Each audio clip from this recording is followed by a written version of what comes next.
Privyet comrades! In today's video, I'm gonna talk about a plane that is very special, a plane that I've been wanting to talk a little bit about for a while now, and that is the Antonov An-225, everybody. The biggest plane on this planet.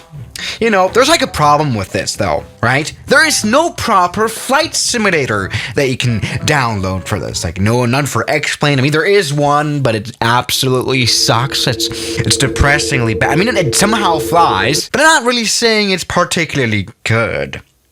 Now, luckily we have, well, mobile flight simulation and real flight simulator. Yes, everybody, real flight simulator. Basically, real flight simulator is the simulator that does literally new updates every 2 weeks. Literally. I mean, literally, every month they're adding a new plane. Learjet 35A, whatever that is. Just a random private jet we don't care about. Yeah, you know, it's just crazy. There's updates every 2 weeks, twice a month. I mean, they did a break recently, but here we go. Yesterday, we've got the brand new Antonov An-225 for the flight simulator. So yes, we can take this as a bit of a chance to finally review this plane a little bit, fly this properly. And well, we can already see it here spawned in at Los Angeles Airport. First of all, I'm blocking the runway, which is there.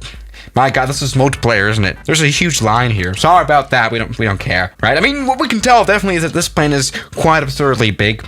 Probably the biggest plane that will ever even exist because, you know, there's not really that much of use to build a plane this big other than, you know, transporting big stuff. Actually, that makes a lot of sense. But you know what? Stuff is so big that it has to be transported in something larger than the Antonov An-225. My goodness. Anyway, let's check out the cockpit here, which looks, beautifully Soviet. Or Ukrainian, and this looks very anime, this avatar. Anyway, yeah, everybody, welcome aboard the Antonov An-225 cockpit that we have here in this beautiful flight simulator. And what can I say? It does look very nice. Of course, in the normal real flight simulator manner, we do have, you know, live instruments to read. You know, that's not always been the case with mobile flight simulators at all. They have come a long way over the past few years. Anyway, something that does, of course, not work, just as always in the real flight simulator, working buttons. Anyways, maybe go ahead and maybe walk around the cockpit, because the cockpit of the Antonov An-225, this plane isn't all too new, it's quite complicated. Look at the engineering panel.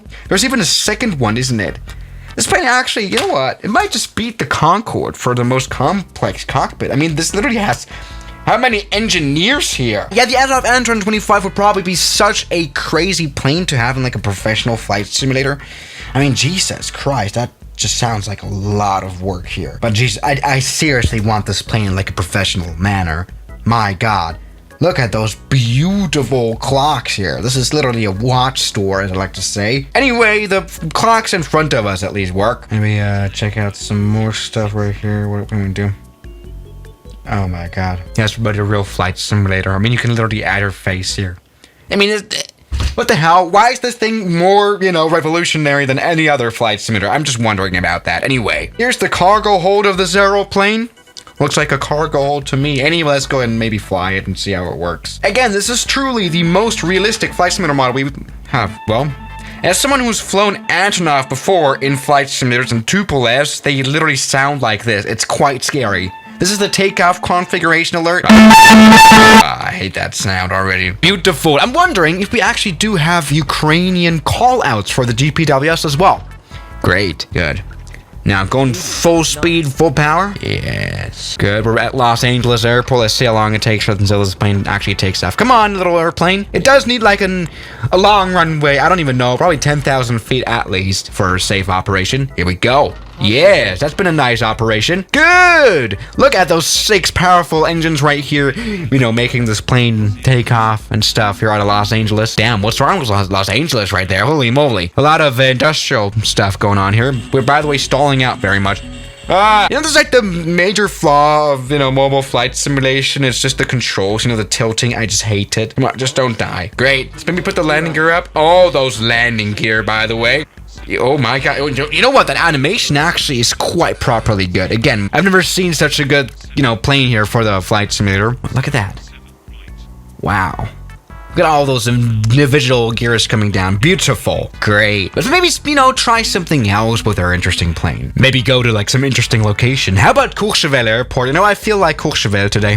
This one right here. Perfect. By the way, something I'm very much disappointed about, and it's like a very normal real flight simulator thing. They don't actually have the original Antonov livery here just yet. I guess someone has to add that virtually. So no, we have no proper Antonov livery. That's weird. Anyway, so we try to come in for a landing here at Courchevel indeed. Alright, so welcome to the Alpine Mountains. And you know what?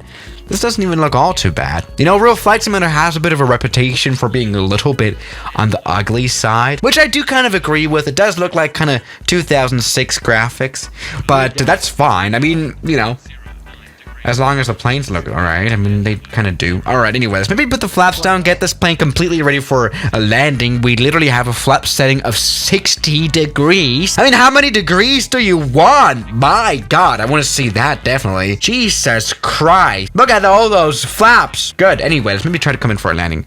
Where's Courchevel now? There's just a lot of clouds here. I mean, at least we have clouds here in the flight simulator. We just get rid of them though. What I like about the flying of this airplane is that, you know, the handling just sucks so much. And I mean, honestly, I think, you know, that's how the plane just would handle in real life. I mean, look at the size of it. It's crazy. Anyway, so, where's the Courchevel Airport? I think we're actually, you know, approaching from the wrong side, from the mountain side. Anyway, let's go and check it here from the outside. How's that look? Yes. It doesn't look good at all. It doesn't look like Courchevel at all, especially. Very good representation. Great. I mean, the rest of the Alpine Mountains actually looks quite great with the satellite scenery here. But great. By the way, what also looks great is the wing flicks. There's a lot of wing flicks right here. By the way, something I'm, again, disappointed about as well is the GPWS callouts. This is not Russian at all. Oh, wow. That is not Russian at all. I want to see Russian. I mean, Ukrainian, sorry. Look. Oh, we crashed. Disappointing, huh? Anyway, let's maybe try to properly test the runway performance of this aeroplane. So let's maybe put the landing gear down and the flaps 60 here. My goodness. Maybe finally do a touchdown. Jesus Christ. Now we've got St. Bartholomew Airport ahead of us. Island actually doesn't look too bad. Can maybe the ocean is a little bit weird. Let's not talk about what the airport looks like, by the way. Great, anyway, come on. Let's maybe try to do a landing. I mean, at least the cockpit looks alright. Continue. Let's go. We got a 600 meter long runway in front of us. It doesn't look beautiful, but let's just try to land here anyway. Come on. 30, 20, 10. Alright, that's been a landing right here. Maybe a little bit hard. Let's go and step all the way into the brakes. Alright, this is not working. Plane does need a little bit of a runway. That's weird. Alright, we've crashed into the ocean. Yeah, what a great landing this has been. You know what? At least we touched down on the runway. Oh, there was some sparks. That was a hard landing, never mind. But there we go! We crashed into the ocean. But that's another story, that's fine. So let me check out New York right here. This is Laguardia. Shut up, alert! Welcome to Laguardia Airport of New York here indeed. It doesn't look like New York, but let's just... My God. They haven't really nailed the scenery worldwide, have they? Come on, let's take off. But you know what? To give it at least a little bit of LaGuardia feeling this whole flight. To try, you know, big bird versus small bird. Come on. There you go. Yeah. Oh, damn, some tail strike sparks. That's cool. Rotate. Let's get it off the ground, please. Please. Yes. Oh my God, that tail is... We're not even able to take off here. Now, in real life, we would actually overrun into water. That doesn't happen here because real flight simulator. Did we just overrun from this runway? I mean, I know I didn't take off with flaps, but come on, Antonov. I thought we were stronger than this. But yes, everybody, that's the new Antonov An-225 for the flight simulator. I mean, at least we finally have some sort of kind of a model here for a flight simulator. It isn't, well, it's a real flight simulator. You know, I'm always a little bit cross about this. You know, it does some things very nicely. Again, the updates, frequency is good. But, well, you can definitely tell that also in their updates that they're forcing themselves to, you know, bring new ones up every 2 weeks. But you know what? Great process. I think this is actually the flight simulator that has the most features. Not talking about graphics or something like that. So yeah, guys, thank you so much for watching today's video, and I'll see you guys tomorrow as always. Good night.